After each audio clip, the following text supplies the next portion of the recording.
Hello everybody, welcome back to my channel. Today we're reacting to the most absurd Michael Jordan stat you've never seen. I've been watching a lot of Michael Jordan, man, so the fact that I've never seen this is a bold prediction, Mr. Eddie Buckets, but I'm excited for this, man. If y'all are new here, I started watching basketball in 2010, never did my due diligence to go watch Legends of the Past, and now I'm doing it with Michael, Bird, Magic, all the other legends coming up soon.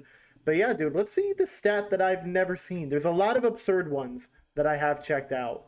And I'm curious what you got for me, Eddie. So let's go. Want to hear an absurd Michael Jordan stat? Yeah, that's why I'm here, bro. When we talk about insane, absurd, mind-boggling, and borderline psychotic individual playoff series, Michael Jordan is the greatest to ever do it. Okay, I thought you were going to buffer on me too long. And I don't even think it's remotely close. Game score is a stat that combines everything a single player contributes to the game of basketball and puts it all into one nice, neat number. To give you guys some context about how good or bad a single game score is, a game score of around 0 to 10 is what your average role player puts up. Think about a typical game from Jackson Hayes. Okay. A game score of around 10 to 20 is what a typical all-star would put up. Think of Jaylen Brown on a normal night. A game score of about 20 to 25 is what a top NBA superstar puts up on a nightly basis. Think Luka Doncic on a normal Tuesday night. Okay. However, any game score over 25 will put you in NBA history with some of the greatest games of all time. For example, Giannis Antetokounmpo in early November of last season recorded the highest game score of the season with a stat line of 59 points, 14 rebounds, 7 assists, 5 steals plus blocks, only 3 turnovers, and he shot 21 of 34 from the field. This gave Giannis a game score of 54.2 that night. Not only was this the best game from the 2024-25 season, but this was statistically the 17th greatest game of all time. Wow, 17th greatest of all time. But this was statistically... Yo, is this what we're about to find out? Kevin McHale had the 16th greatest game of all time? Shout out Kevin McHale. Golly. The 17th greatest game of all time. Now, do you know what's harder than having one of the greatest games of all time? What? Doing it for 4 to 7 straight games in the playoffs. Right here, we have a chart showing the greatest playoff series of all time, according to the game score stat. Reggie Miller's 1993 series versus the Knicks, where he lit up New York for 31 points a game on 53% shooting, is right here. KD's series against the Spurs in 2016 in round 2 is right here. Curry in the 2022 NBA Finals makes an appearance at 23.2. LeBron's 2016 Eastern Conference Finals and NBA Finals series rank very close to each other, around 25 to 26. Michael Jordan's sweep against Orlando in 96 and his sweep against Detroit in 91 both find their way up here. Moving up the chart now, we have more Michael Jordan in the late 80s and 1991 versus Showtime. We have Shaq's 2 best series ever, the 2000 and 2002 NBA Finals, Jokic's 2023 series versus Phoenix, unbelievable, and Giannis's 2021 NBA Finals rank way too high to be ignored. And of course, we find LeBronto near the upper limits of this chart. LeBronto. Where LeBron James famously swept the one-seeded Raptors in 2018 with a bunch of substitute teachers by his side. But even what the King has done in the playoffs doesn't even compare to MJ's best, because Michael Jordan has the best playoff series of all time in 1988 against the Cleveland Cavaliers, where the man dropped, maybe 45, 5, 4, 3 on 56% shooting with a game score of 34. Crazy. Well, actually, I'm lying though. This is only Jordan's 3rd best playoff series. Air Jordan has a peak playoff series of 38.4. Michael Jordan in this completely ludicrous playoff series averaged, and brace yourselves, 45.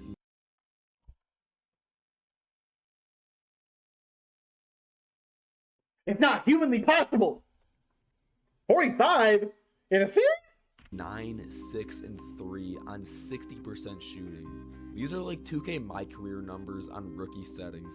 For context, LeBron James's best playoff series, according to GameScore, is against the Raptors in 2018, where LeBron pretty much soloed the one-seeded Raptors in a 4-game series. The gap between LeBron's best playoff series and Jordan's best playoff series is a larger gap than Kawhi's 2019 NBA Finals when he took down the Warriors. It's a larger gap than Steph Curry's unreal 2022 NBA Finals. It's even a larger gap than LeBron's 2016 3-1 comeback in the NBA Finals. And this isn't just one lucky playoff series. Michael Jordan has 5 individual playoff series that are better than LeBron's best. Michael Jordan is the only player to have a game score of over 35 in a series, and he has the most 30 or higher series game scores of all time. Michael Jordan still He's right, dude. I've never seen this before. Holds the crown for unreal playoff series, despite nearly 30 years of basketball history after Jordan's prime, and no one has quite come up with what the Black Cat did in his prime. Today, we're going to be looking through some absolutely insane, psychotic Michael Jordan stats that might just blow your mind. Yeah, so man. Be sure to have your popcorn ready. I gotta go make some. It's downstairs, man. Well, it really can be a spectacular night for the Bulls as Jordan has come up with another steal. Now, this is Michael Jordan, of course, but specifically from his rookie year. Now, most of Michael Jordan's unreal stats, feats, and accomplishments came later into his career, but to find a really hidden, obscure Jordan stat, we have to go all the way back to 1984.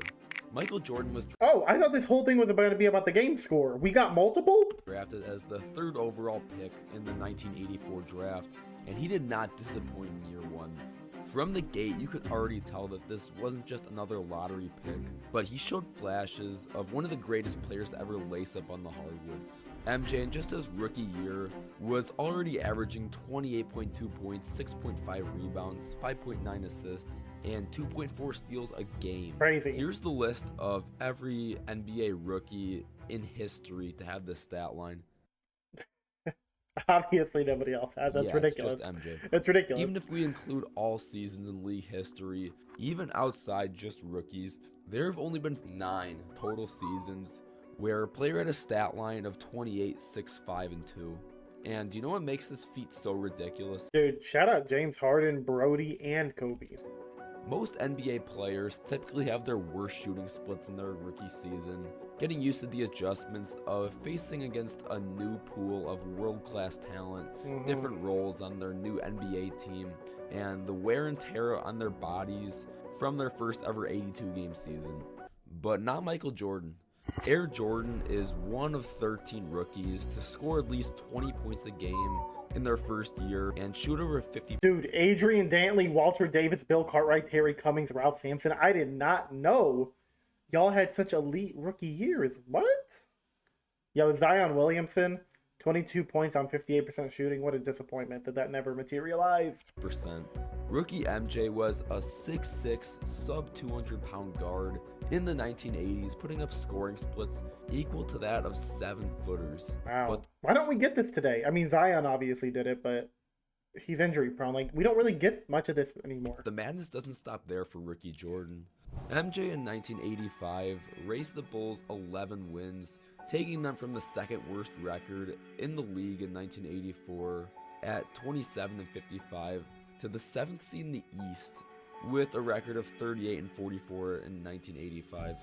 Now, past the NBA-ABA merger, MJ in 85 made up one of 18 rookies to ever be selected for an All-Star game.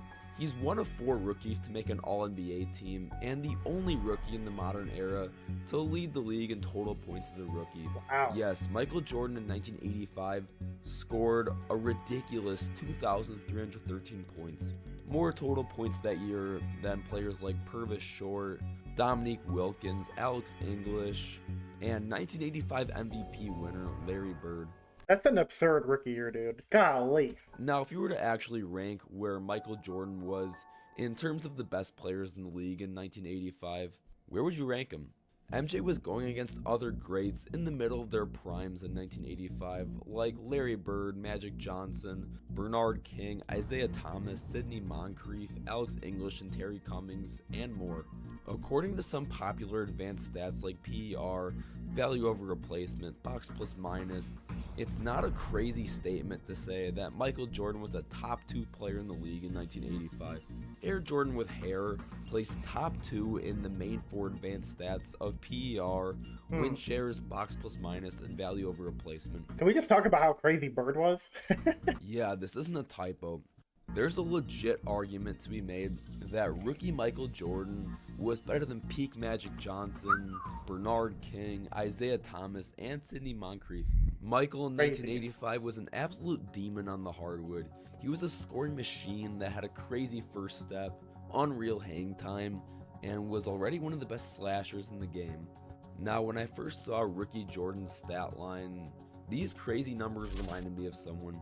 While SGA doesn't have the same type of explosive burst to the rim and relies more on mid-range shots, both players are among the top drivers in the NBA, along with their eerily similar builds. Along with this, Shea's stat line in 2025 is pretty identical to rookie Jordan. While SGA has rookie MJ beaten by a pretty good margin for scoring, both players put up very similar amounts of rebounds and assists. Dude, rookie Jordan is as good as our most recent MVP, current day. Crazy, dude. Both players definitely leave their contributions on the defensive end. Both players have a nearly same field goal percentage, and both players have nearly identical free throw shot logs. Now, going back to that value over replacement stat from earlier, a stat that shows the estimated value that a player brings to the court compared to the average NBA player. 2025 SGA slightly sits on top of him at 8.8 compared to Jordan's 7.3 in 1985. SGA's 2025 campaign was an all-time great season, and there's no doubt about that. Except Michael Jordan has 8 individual seasons that rank higher than 2024-25 Shai Gilgeous-Alexander. Wow. Yeah, that's not a typo. Michael Jordan has 8 seasons that are better than the season where SGA won every award known to mankind. Michael Jordan in 1985 was just getting started, where he would completely tear up the league in the following seasons. Wow. I haven't seen that one before either. What we got next? Here's James. He was looking for contact from Jermaine O'Neal, got a piece of it. Wade. Oh, a facial! Yes! Nasty, dude. Dwayne Wade is one of the greatest Thank you for randomly blessing me with this poster. slashers the game of basketball's ever seen. Nicknamed the Flash, one second you would be face to face with him on the perimeter, and the next moment this 6'4" guard would be throwing down posters on your favorite big man. D Wade during the mid to late 2000s was one of the most unstoppable slashers the game has ever seen. Now, taking a look at the complete opposite end of perimeter scorers, we have Carmelo Anthony. Melo during the early 2010s was arguably the greatest mid-range player the game had ever seen. I mean, you could lock this guy in a phone booth, and he would have absolutely zero trouble getting a bucket. Now, what do you get when you take the slashing abilities from late 2000s Dwayne Wade and the mid-range assassinry of New York Knicks Carmelo Anthony? Well, you might have just created Michael Jordan in his prime. The other day, I was going through my daily procrastination when I ran into this subreddit. The title reads, according to tracking stats, Michael Jordan was arguably both the best slasher and mid-range shooter of all time. Now, this is a pretty bold take. Dominating 2 opposite ends of offense at the same time should be impossible, right? Right. This article goes on to explain how in the 1996-97 season, the first season that the NBA officially started counting specific player shooting data, that Michael Jordan shot in between 49 and 51% from mid-range. Pretty impressive, taking into account that he had the 3rd highest efficiency and the 1st highest volume of mid-range shots. Now, in 1997, MJ was still one of the greatest players of all time, but he was 33 years old and was starting to regress compared to his former younger self. Luckily for us, Sorry I look weird. I have a pinched nerve in my back, and it feels like it's about to act up. Don't mind me as I'm stretching it out. I'm listening. This Reddit thread also gave us a link to unofficial shooting data from 126 games from the 1990, 91, and 92 NBA season. The time I would consider to be Jordan's peak on RealGM.com almost blew me away. Michael Jordan threw 126 unofficially tracked games in the early 90s, shot nearly 75% from the rim, 59% from the paint overall, 51% from mid-range, and 38% from three. That is crazy efficient. These numbers At are every level. crazy efficient in the 90s, and even 35 years later, these numbers would still put you among the best in the league. Yeah, For dude. context, SGA in 2025 was the best scorer in the league, and he shot around 69% from the rim, 59% from the paint overall, 50% from mid-range, and 37% from three. Near identical numbers as prime MJ. Now, digging even deeper into this website, it This is why y'all say MJ would average 40 to 50 this current NBA. gives us Michael Jordan's tendencies and numbers in isolation, and they were pretty shocking. Not only are these numbers impressive to no one's surprise, but the one metric that stands above the rest was that Michael Jordan during these 126 games shot 63.7% when he was driving to the rim. Once again, for context, SGA in 2025 shot exactly 60% while he was driving to the basket. Now, Choke Paul 3 and making the claim that Michael Choke Paul Jordan is 3. the greatest slasher and mid-range shooter ever is kind of hard to defend with real tangible evidence because we don't have any advanced shooting data from MJ's first 11 years of his career. But does MJ have the greatest slashing and mid-range combo peak we've ever seen? Was there a player Maybe. during any point in their career that dominated the mid-range and attacking the rim in the same time like early 90s Jordan did? Well, Kobe? to figure this out, I handpicked the top 25 slashing seasons from 1997 to 2025.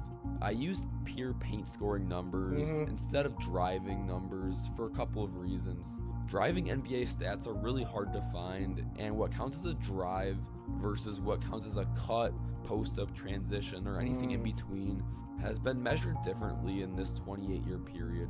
So for the sake of consistency, I found the paint scoring numbers of players that do most of their paint scoring from drives anyways. Taking a look at this chart, we have some of the greatest individual seasons of all time.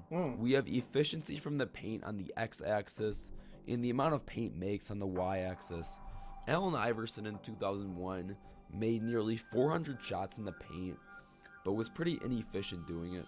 We have other Hall of Fame slashing seasons like 2017 Westbrook, 2011 D Rose, and 2019 James Harden. Dude, let's not sleep on prime John Morant. 2003 Kobe actually fell lower than I thought. 2025 Shea, 2009 Wade, and 2023 Luka all surprised me with how much paint scoring they were doing. And to really no one's surprise, 2013 LeBron James and 2021 Giannis pretty much dominate this chart. Where's with MJ? the most makes and highest efficiency at the same time down low. Where's Now, MJ? where's early 90s Michael Jordan, you ask? Numbers adjusted for an 82-game season, and MJ is right here. Dang. Now, Eddie, I thought you said that these were absurd Michael Jordan Yeah, stats. yeah. MJ looks pretty normal in here. Very true point, viewer. While MJ still places very well on this chart, he isn't in his own galaxy, as Jimmy High Roller would say. But just hear me out. Now, I did the same thing with the top 25 mid-range shooting seasons since 1997. Okay. Once again, we have total mid-range makes on the y-axis and efficiency on the x-axis. Kobe Bryant's MVP 2008 season places lower than I expected, closer to 2005 Rip Hamilton than anything. Wow. 2018 LaMarcus Aldridge is a sleeper pick for mid-range assassins. 2003 T-Mac was just a scoring warrior. We have 2014 KD, along with 2013 Melo in the same area. Some real all-time great mid-range shooting seasons that people sleep on are campaigns like 2008 KG, 2022 DeMar DeRozan, and 2011 Dirk Nowitzki. Wow. But where is Hey man, 2011 Dirk. Crazy year for him. early 90s MJ again? Well, he'd be all the way up here. Once again, Michael Jordan's makes were adjusted for an 82-game season. Like fourth most efficient, but the way highest volume. And he still has more than 170 mid-range makes than the next closest competitor, 2011 Dirk, while having the fourth highest efficiency in this chart with this insane amount of volume. Now we've established the greatest slashing and mid-range scoring seasons of tracking data history, but how does the relation of these two areas of dominance put together look like? Can a player truly dominate both the paint and the mid-range at the same time? Or are players pretty much forced to pick a zone? Well, to find this out, I took the top 25 seasons from both sides and of course put them on a chart. The y-axis being total mid-range makes and the x-axis being total paint makes. Let's take a look at this. Chris Paul's 2014 season is great, but not as much stacked up against other greats. 2011 Dirk fails to compete in paint scoring despite his unreal mid-range success. That's interesting because Dirk was a big man. 2013 Melo, 08 Pierce, and 08 Garnett fall near the middle, along with 2023 D-Book, 2017 Kyrie, 2021 Kawhi, and 2020 Jimmy Butler, all hovering in the 200s and high 100s for total makes in both areas. Making our way to some real impressive seasons though, dominions of both areas. We have seasons like 2003 T-Mac, his counterpart 2003 Kobe, 2022 DeMar, 01 Allen Iverson, and 2017 Russell Westbrook. However, the real best of the best are seasons like 09 Dwayne Wade, 2017 DeMar, 2013 LeBron James, and 2025 Shai Gilgeous-Alexander. And then you have Michael Jordan from 1990 to 1992.